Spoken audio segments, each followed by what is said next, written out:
Today we are going to touch on a topic that's quite painful for me, and I'm sure for many of you. It's how we see ourselves from the perspective of the negative experiences we've lived through. Today I will share my opinion on why, instead of being a traumatized person with a huge number of scars, we need to move towards gaining wisdom and experience. We will talk about what the victim mentality is and why it is one of the most destructive paths in our lives. But before that, I want to point out once again that on this channel I share only my own opinion, which is based on data from open sources and my interpretation of that knowledge. Please take everything I say as a direction for your own thoughts and take important actions based on a healthy understanding of the situation and only with good intentions.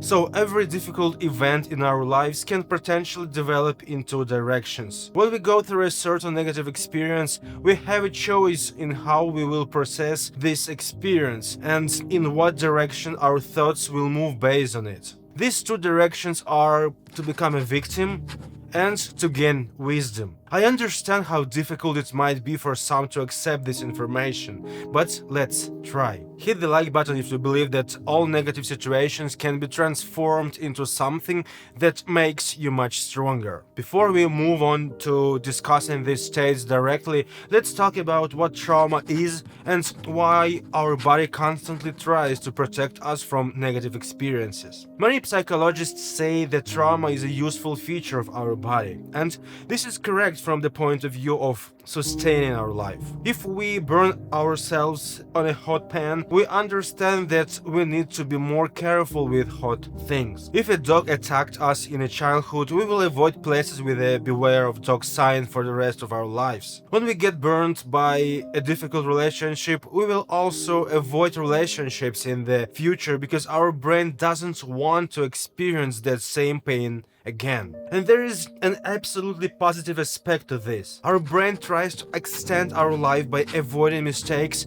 that have left scars on our memories. And this is where the moment comes when many people don't understand the true value and, in some ways, the harm of a negative experience. Because what once was our protection can become our prison. But let's think, why do some people succeed at things that you run from because of a negative experience you once had? And as always, I will start with my own story. I have a stutter. My stuttering started at about 3 years old, and since then I have always been the boy with a stutter. This trauma is deeply lodged in my head. The idea that something was wrong with my speech came from my parents, then a little from my teachers, and a little more from society. Looking ahead, I will say that in my life, I can count on my fingers and remember that 2 times when I can assume someone wanted to insult me because I didn't answer their question quickly and started to stutter. In all other cases, the problem of my stutter was only in my head and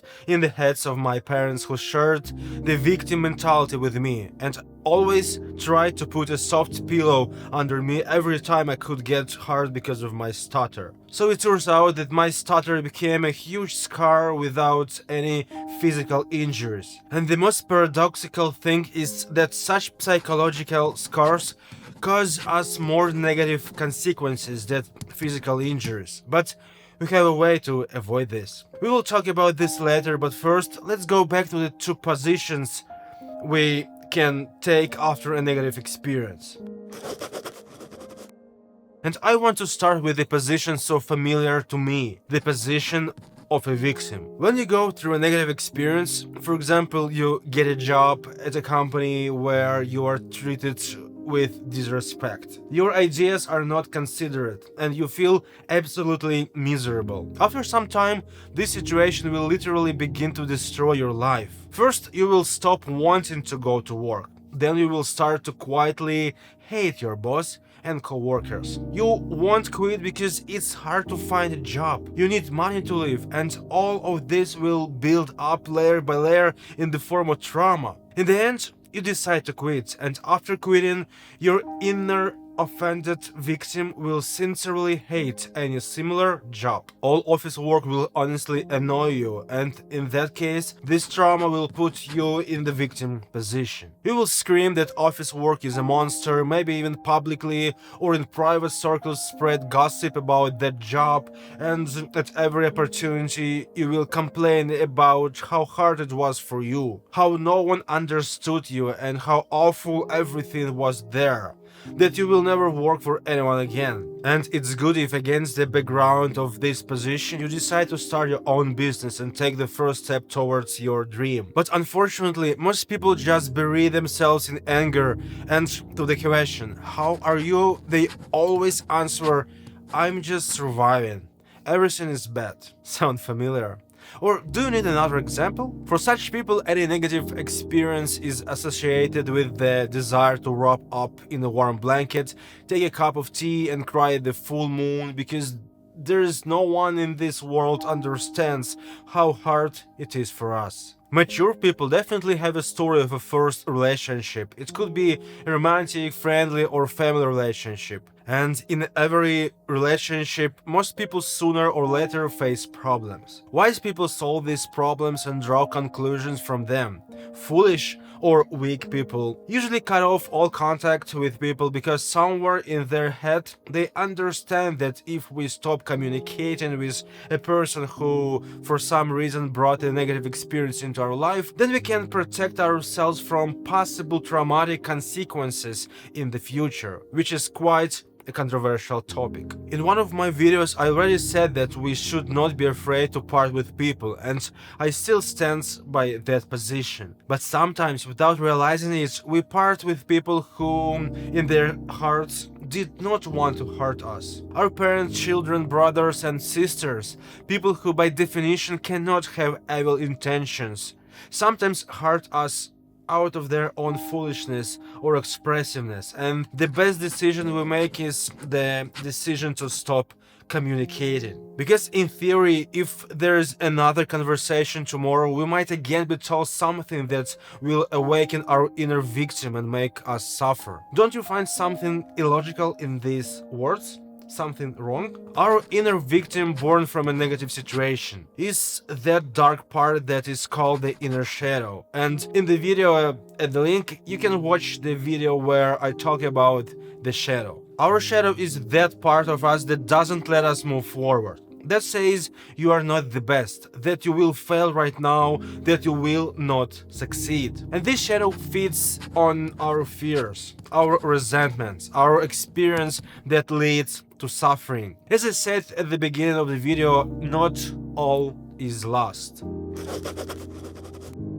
Next, I want you to take my words as something you need to start practicing right now. Words that, with the right approach, will free you from suffering and make you look at all life situations in a completely different way. The fact is, our life consists of constantly solving problems. And it doesn't matter what you call life situations. They can be problems, they can be tasks, they can be called something else, but our whole life consists of tasks and their solutions. You need to find a way to earn money because you have to pay for housing and food. You need to find ways to maintain your health, and you can also work harder to keep your body in good physical shape. You need to find out what food to feed your cat because it's better to buy good, balanced food so there are fewer health problems later, and so on. Our whole life consists of solving problems, tasks, and situations. And the unpleasant information is that sometimes we fail to solve a problem and we have a negative experience, or as it's usually called, a failure. Motivational speakers and successful businessmen say not to be afraid of failures, because failure is not the end. To make mistakes on purpose, and only then can you make progress. We will definitely talk about this too. But this is exactly where the huge insight lies that helped me get out of many of my own negative situations. And now I want to drill this into your head. Any negative experience you've had is experience. This experience helps you become wiser.